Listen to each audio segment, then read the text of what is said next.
So we are here with Rodney Dunsmore of Texas Devastation. Yeah. Devastation is not around anymore. This is strictly a retrospective interview. Right. But we will go back and review the history of the band. So Rodney, how did you first get interested in music? Well, music itself, I've got a long history. My dad bought me my first Kiss record when I was like 7, and that opened everything to me. And from then, it obviously went from Kiss to Rush, Blue Oyster Cult, Judas Priest, and it just seems like it kept escalating. I was always looking for the next heaviest thing, and then became the new wave of British heavy metal, Angel Witch, Saxon, all that stuff, and then when Metallica came out, obviously that just broke everything wide open, So it's just always been heavy, hard music for me, man, my whole life. Like I said, since I was a kid. How long did it take for you to realize that you could be on the other side of the stage?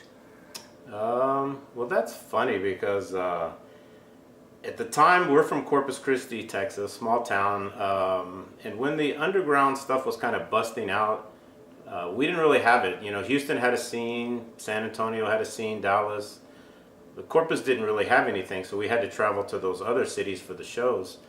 And we did have a local band in Corpus called Final Assault, kind of a Maidenish, Queensryche type band, but that was the only band doing original material.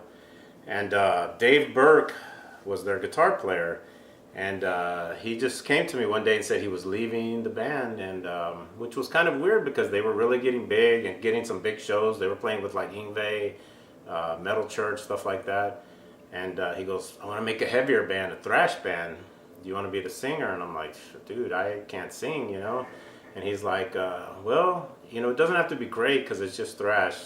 Just give it a shot, And so, we did. We were practicing. We always started with originals, though. We never did any cover tunes, which looking back now, I wish we would have, but we didn't. So maybe within 2 or 3 months, we had 5 songs, and we recorded a demo in our, not a professional studio demo, but in our practice hall. One of our rehearsal friends, tape. Yeah, rehearsal tape. What year was that? That was the end of, that was early 86. That was February of 86. Mm-hmm. Is when we put that out. It was called Destined to Death. 5 songs. I mean, we made nice fancy covers for it and stuff, but it was definitely just a garage rehearsal recording. But it went over really well in Corpus, and we sent them out and stuff like that. But it was really, we never really had any big aspirations for the band like a lot of people do when they get into it. We were all just fans of the music, and like I said, there was no kind of thrash scene at all in Corpus, and we were trying to just start something to make some music and for our friends and hang out and stuff like that, and so that's when it all really started taking off. What were some early influences for that band? Obviously Slayer, the biggest, Dark Angels, a huge one, Metallica, Creator, The Pleasure to Kill era, that kind of stuff, but definitely Slayer and Dark Angel were the two that, that's our, those are our role models, I mean, you can hear some Dark Angel and Signs of Life, you can hear some Slayer here and there. I mean, those were the bands that just brought the intensity, the heaviness, the no-nonsense, We weren't having anything like happy riffs or backup vocals. It was just trying to be as heavy as possible, but with not venturing into the death metal sound. We just wanted to keep it, thrash and just all-out brutal. Mm-hmm. The name Devastation, how did you come up with that? It's just a common word, and it was, like I said, me and Dave started this idea toward the end of 1985. I think we were sitting in my apartment and just throwing out names for a band.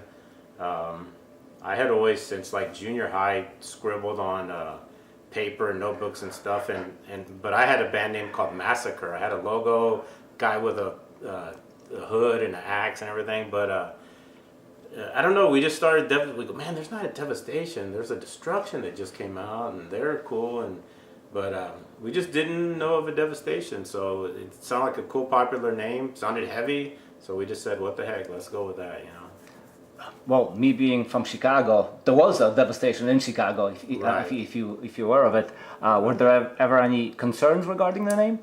No, because if you look at the time period, well, back then it's pre-internet, so, nobody knew. Nobody knew unless I don't know that they had any demo out in 85. I think they came out in 86 as well, so, it was kind of like the same time, and in a way it sucks because we've always gotten compared to them.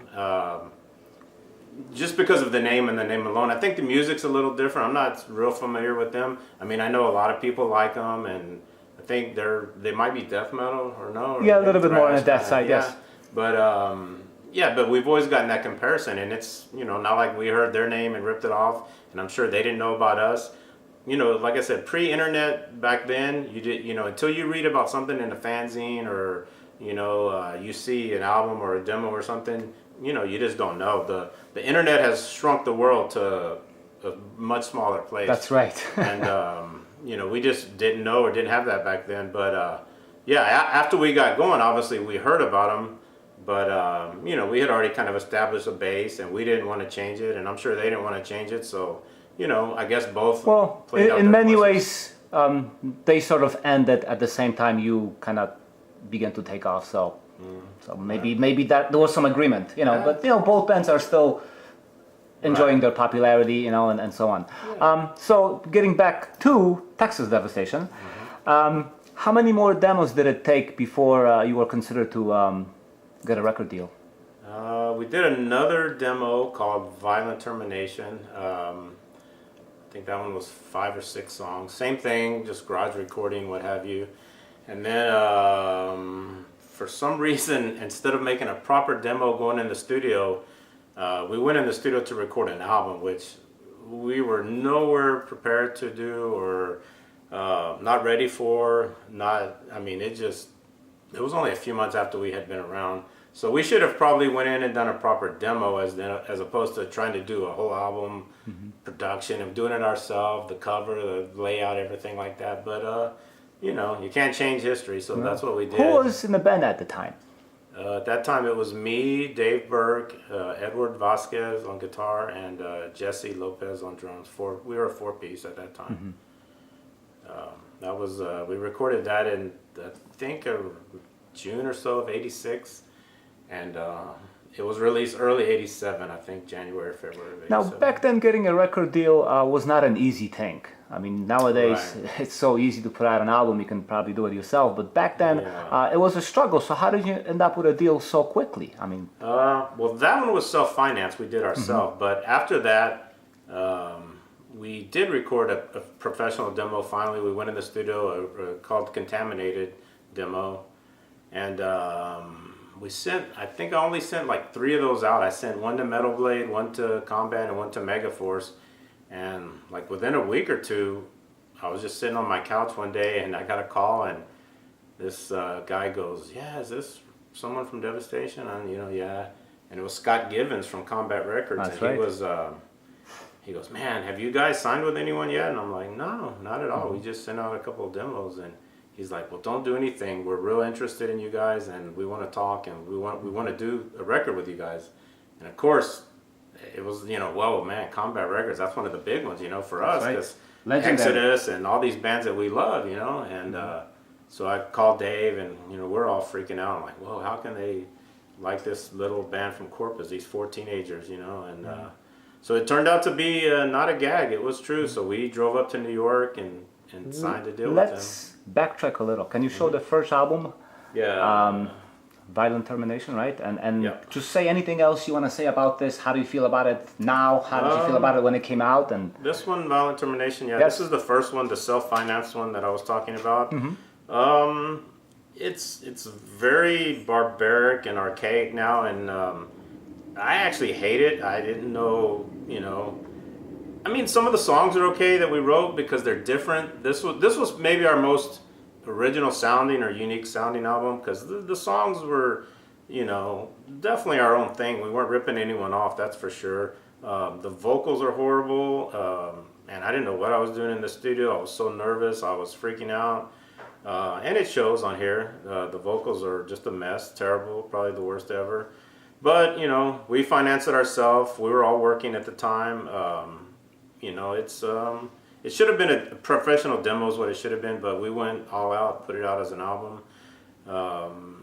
It was really barbaric, like I said. Edward was still in high school at the time. He was like in 10th grade. I had just graduated. Dave had been out a year or so. So real early material. Some of the stuff is okay, like I say, sounds original, but just, these days I can't listen to that at all. Is that album still available? No, it's not. It's the only one that's not available because we never gave the rights to anyone.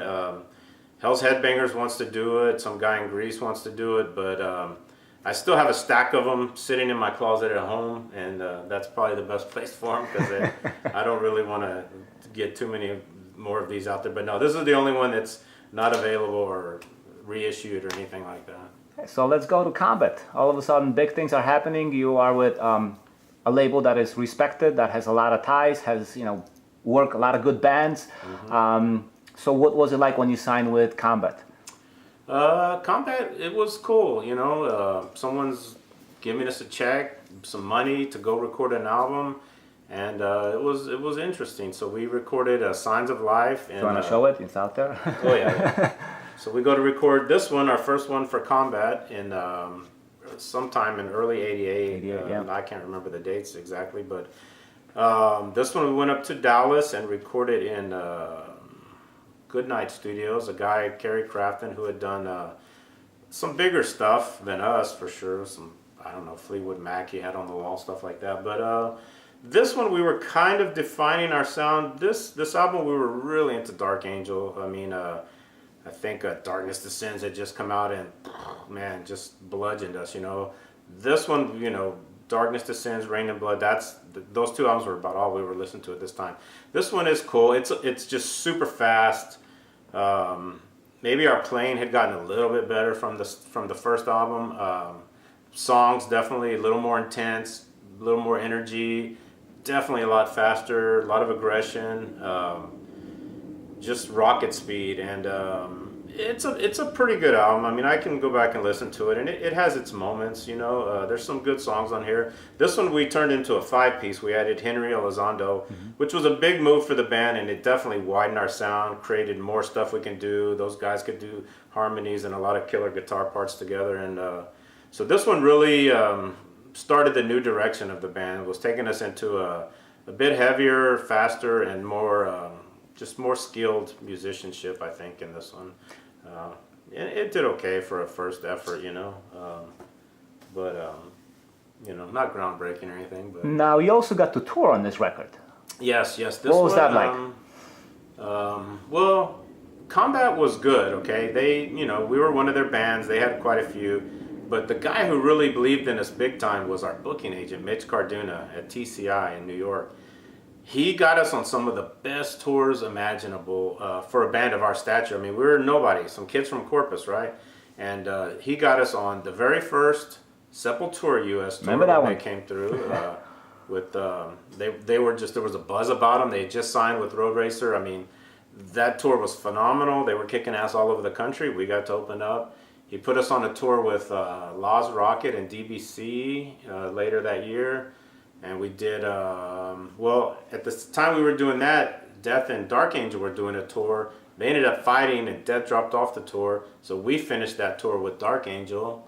And then, of course, later on we would do a few more good tours. But yeah, Mitchell Carduna really, that guy hooked us up. He got us on some great tours, and nothing but thanks to that guy, because without him, we wouldn't have done half of what we did.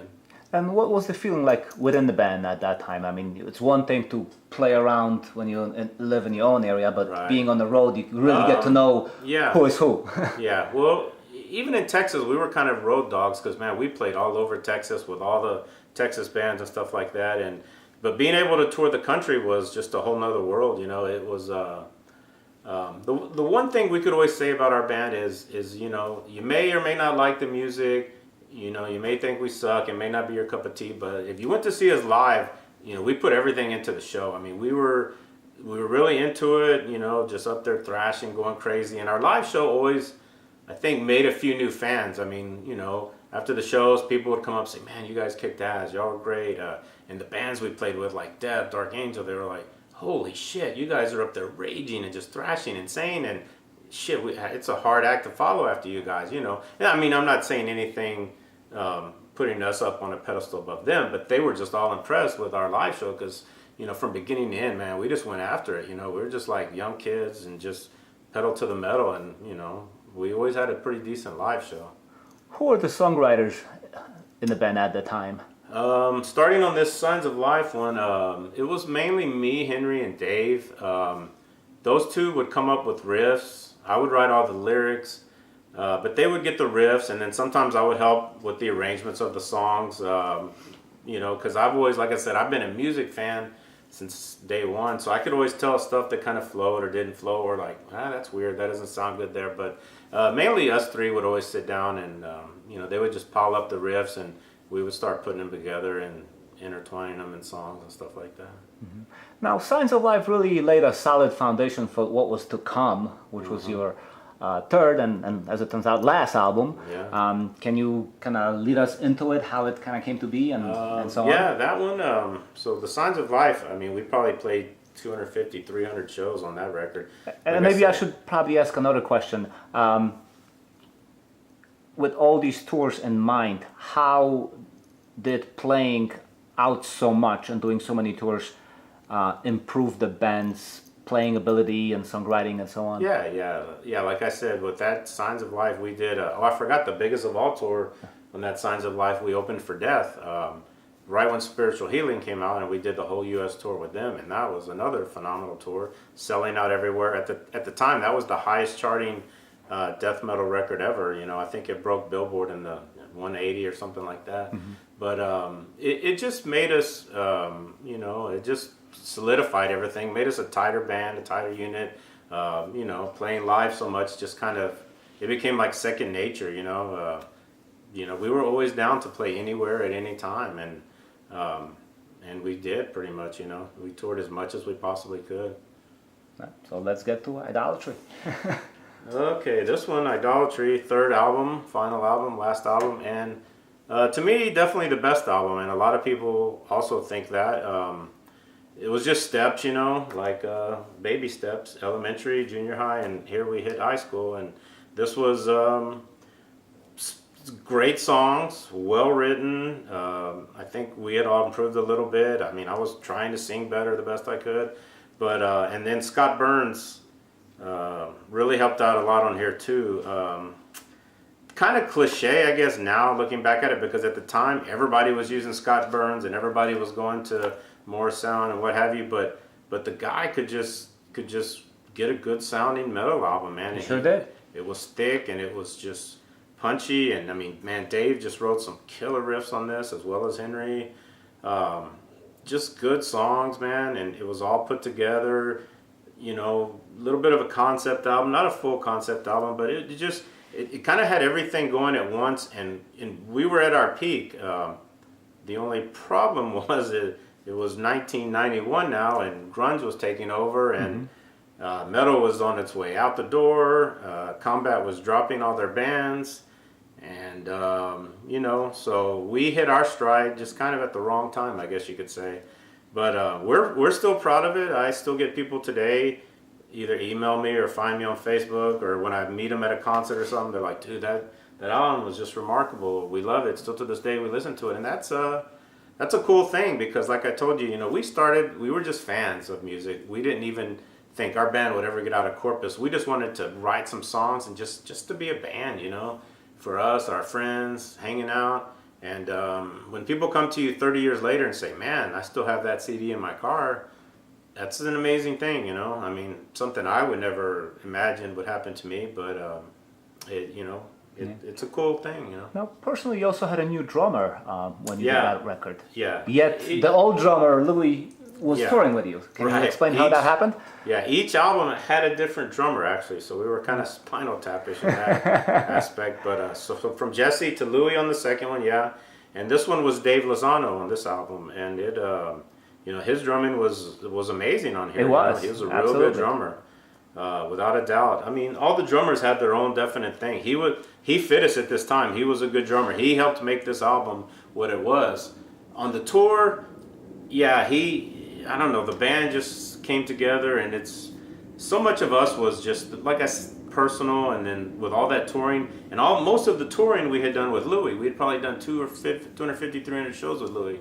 So we were like, Louis is just a brother to us, and maybe Lozano was you know, a more polished drummer, better drummer if you want to say. I don't know. It's hard to compare styles, but we just missed Louis and the hanging out with Louis. And then a couple little things would happen on the road, and it just kind of steamrolled. And then all of a sudden, I remember we were in Atlanta, Georgia, and the band had a meeting, and you know, they voted 4-0 to kick him out and get Louis back. And it was rough, you know, because changing drummers in the middle of a tour, you know, I mean, that's tough, you know. And the first show with Louis, he even messed up and stuff, and everybody's looking at each other like, oh, what do we do, you know? But we made it through it and stuck it out, and Louis was back in the band, and you know, it is what it is, you know. So once the band lost their record deal with Combat, what happened next?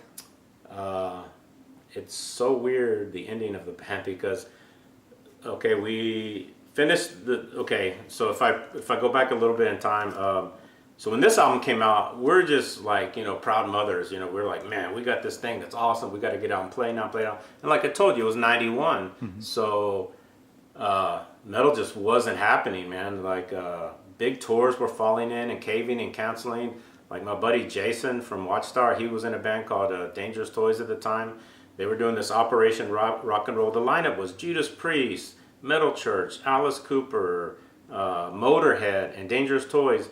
And that thing couldn't even fill. They were playing arenas, and it was getting like, I remember that. Yeah, 1,000 or 2,000 out of 10,000. So I mean, metal was just down. So our booking agent was offering us to several bands. Nobody wanted to take us out. Nobody thought it was cohesive. Nobody liked us.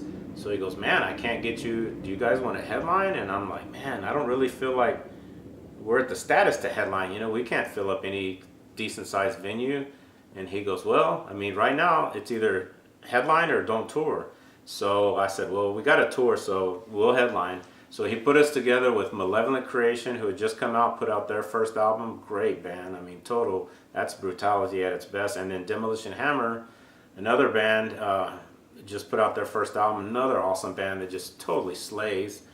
So man, we're like, cool, this is a triple bill that we can kind of work with. And we always laugh at it because, you know, the first show of the tour, you know, we all pull up to the gig. Of course, we've never met these bands, and here's I think Demolition Hammer was first on the bill, then Malevolent. Yeah, so Demolition Hammer, I think they were on Century Meat or something. Got this big old nice RV, you know, and then second on the bill was Malevolent Creation. They've even got a nice, I think a van or something that the record company got, and then here's us still in Dave's old van, you know, we're the headliner with this beat up old van. But it was a great tour. It turned out we made great friends. Those guys loved them. That tour was intense. We told Mitchell we want to play every single place possible, as many dates as you can get us. And he goes, okay, I'll get it for you. And that was the summer of 91 U.S. tour, and we played 74 shows in like 76 days. I think 1 or 2 days off. North America, some Canadian and Mexican shows too. But it was just intense, man. I mean, that tour was... but we finished that 74-day tour, and it really went off pretty well. And we were thinking, man, everyone loves this album. We're on top of the world. A month later, we get letter in the mail from Combat. We're releasing you from your contract. We're blah, blah, blah. And then, and we had a European tour set up with, I want to say Massacre and Grave or something. I believe so. Yeah. I remember seeing the ads in Kerrang, of all places. And then... problem, Combat says, well, since we're done with you guys, you know, there's no tour support to go over there. And we're like, what? How can you not give us tour support? First European tour. And they're like, yeah, sorry, you know, we're done.